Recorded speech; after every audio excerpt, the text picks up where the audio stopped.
आजच्या या कार्यक्रमाच्या निमित्तानं व्यासपीठावर उपस्थित आपल्या जिल्ह्याचे आदरणीय जिल्हाधिकारी श्रीमती वर्षा ठाकूर घुगे मॅडम, त्याचबरोबर अप्पर जिल्हाधिकारी Shilpa Kalmarkar madam, deputy collector Ahilya Gathal madam, EO Trupti Andhare madam, त्याचबरोबर आपल्या जिल्ह्याचे सर्व इथे उपस्थित कवी, साहित्यकार, शिक्षण विभागात काम करत असलेले आणि सामान्य माणसापर्यंत मराठीचा ज्ञान पोहोचवणारे जिल्हा परिषद लातूर अंतर्गत सर्व शिक्षण विभागातील अधिकारी, कर्मचारी आणि सर्व उपस्थित मान्यवर, आज 27 फेब्रुवारीला आपण इथे सर्वजण मराठी भाषा गौरव दिनाच्या निमित्तानं आपले थोर कवी विष्णू वामन शिरवाडकर म्हणजे कुसुमाग्रज यांच्या जयंतीच्या निमित्तानं इथं आपण जमलो आहोत. साहित्यातील त्यांचं योगदान हे फार मोठं आहे, आपण सर्वांना माहिती आहेच.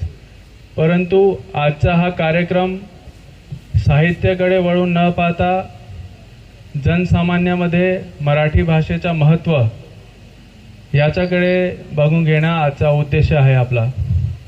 आपण सर्वांना मराठी भाषा ही जोडते. महाराष्ट्रात जनसामान्याची ही आत्मा आहे, त्यांची जीभ आहे, ही मराठी भाषा आहे. मराठी केवळ एक संवादाचा माध्यम नाही आहे. हे आपण आपले महाराष्ट्राचे संत ज्ञानेश्वर, संत तुकाराम, संत नामदेव यांच्यासारखे महान कवी यांची ही भाषा आहे.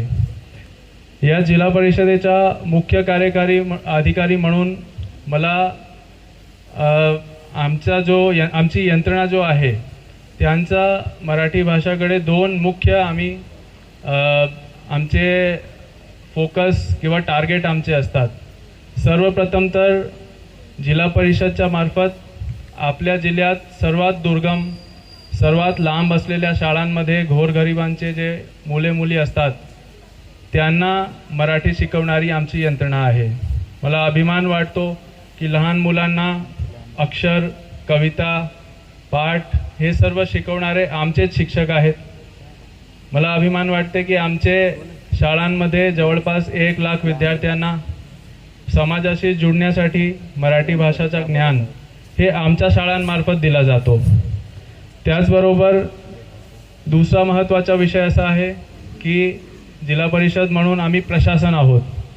प्रशासन हे सर्वसाधारण माणसांसाठी असते आणि सर्वसाधारण माणूस हे इंग्रजीमध्ये संवाद करत नाही, हे मराठी बोलतात. आणि जेव्हा ते कार्यालयाला येतात तेव्हा त्यांना फक्त एकच गोष्टी हवी होते की त्यांना ऐकून जाणार आहे आणि त्यांची जी समस्या आहे त्याला ऐकून घेऊन त्यांना योग्य त्या मार्गदर्शन आम्ही करणार आहोत. पर हे मार्गदर्शन करताना हे मार्गदर्शन प्रशासकीय भाषामध्ये, अवघड भाषामध्ये न होता सहज मराठीमध्ये झाला पाहिजे. सर्वसाधारण माणसांना समजून घेता येईल या पद्धतीची भाषेचा जर आम्ही वापर केला तर भाषा हे अडथळा निर्माण न करणारी असून लोकांच्या कामाला सहज करणारी याची भूमिका असणार आहे. तर हे दोघेही पॅरामीटर्स आमचे आहेत, याच्यावर आम्ही काम करतोय, शिक्षण आणि प्रशासन. आणि मी आशा करतो की आमचे सर्व अधिकारी, ते शिक्षण विभागाचे असो किंवा इतर कोणत्याही विभागाचे असतील, हे यांना आपले दैनंदिन कामामध्ये त्यांनी उतरणार आहेत. त्याचनंतर मॅडमनी सांगितलं की त्यांनी अगोदर कविता आणि लिटरेचर लिहित होते. आता मी तर बाहेर राज्यातून आलेला असल्यामुळे एवढा ज्ञान मला मराठीमध्ये नाही आहे, पण एका वर्षामध्ये प्रशासकीय मराठीमध्ये टिप्पणी लिहिणे, या पद्धतीने आपल्याशी संवाद साधणे आणि मराठीमध्ये आदेश काढणे, इतका मराठी मी शिकलो आहे. आणि शिक्षण अधिकाऱ्याने जर शिक्षण चांगल्या पद्धतीने मुख्य कार्यकारी अधिकारीने जर दिला तर अपेक्षा आहे की जी अपेक्षा आपण माझ्याकडे व्यक्त केली आहे की एक पुस्तक किंवा काही कविता मी लिहून जाणार आहे, नक्कीच त्याला साध्य करता येईल. परत शेवटी आपण म्हणतो की मराठी हे जगातील टॉप 10 भाषामध्ये आहे आणि राष्ट्रामध्ये टॉप 3rd आहे. पण मला वाटते असं या पद्धतीने भाषाकडे बघणं हे चुकीचं आहे, कारण मराठी राष्ट्रामध्ये जरी टॉप 3rd असली तरीही महाराष्ट्राचे जे लोक आहेत ज्या मराठी म्हणतात त्यांच्यासाठी ती टॉप 1st भाषा आहे. तर ही टॉप 3rd भाषा नसून टॉप 1st भाषा आहे असं मला वाटते आणि त्याच पद्धतीने याच्याकडे लक्ष प्रशासनाने आणि जनसामान्यांनी दिला पाहिजे.